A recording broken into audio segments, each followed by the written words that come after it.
my personal space. Boundaries, I say. What? He asks, a smirk playing on his perfect mouth. I take a step back. Nothing. I don't have time for this. I need to get my ass to class. I mumble something about needing to go, and then head in the direction I think my class is in. Where are you off to? He asks, gently catching my elbow. Ancient history, I say, turning my body halfway around to face him.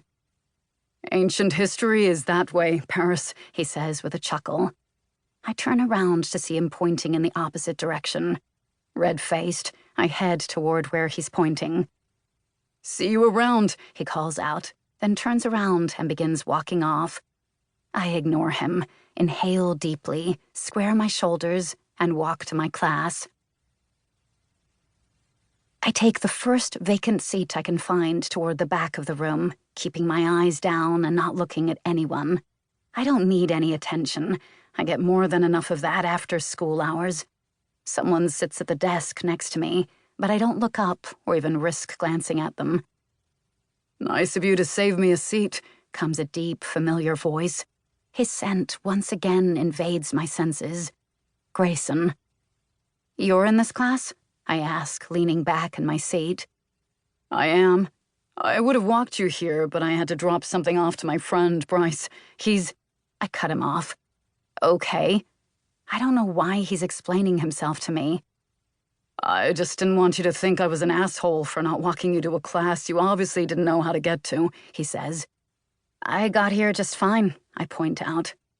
That you did, he says. He turns his body toward me. What class do you have after this? Why? I ask, suspicion lacing my tone. Just curious, he says, grinning playfully. Were you conceived in Paris? I almost fall out of my chair. What kind of a question is that? I ask, gaping. Your parents named you it for a reason, he says, shrugging.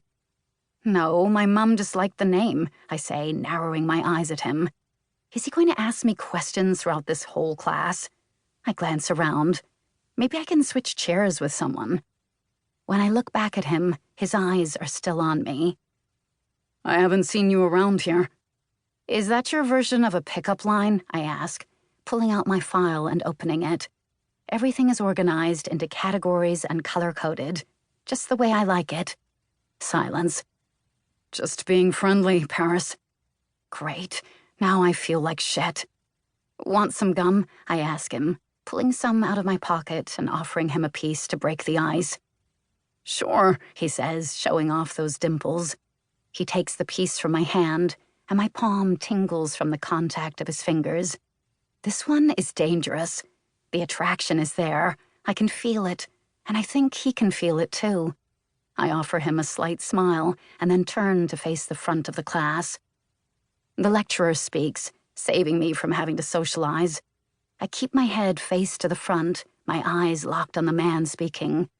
I pull out my purple pen and start jotting down notes, wanting to be on top of things from the get-go. He clears his throat. Can I borrow a pen?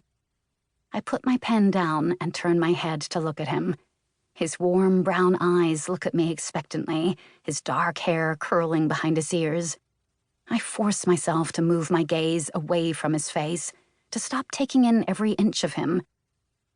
You came to your first day with no pen? I ask, blinking slowly. He shrugs and flashes me a boyish smile. I wonder if he knows that he could use that smile as a weapon, or if he's somehow unaware of his charm. I hope it's the latter, but most likely it's the former. I open my pencil case, trying to find an appropriate-looking pen. Baby blue with sparkles. That's going to have to do. I hand it over to him, making sure our hands don't touch, and wait for him to complain about the girly pen. Instead, he surprises me by smiling and thanking me. I scrunch my eyebrows, turning back to face the front of the room. When I feel his gaze on me, I ignore it.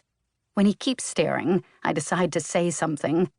I turn to him and tilt my head. Okay, what? I ask. What? He asks, his brows furrowing in confusion. Why are you staring at me? Do I have something on my face? I ask him, trying to keep my tone casual.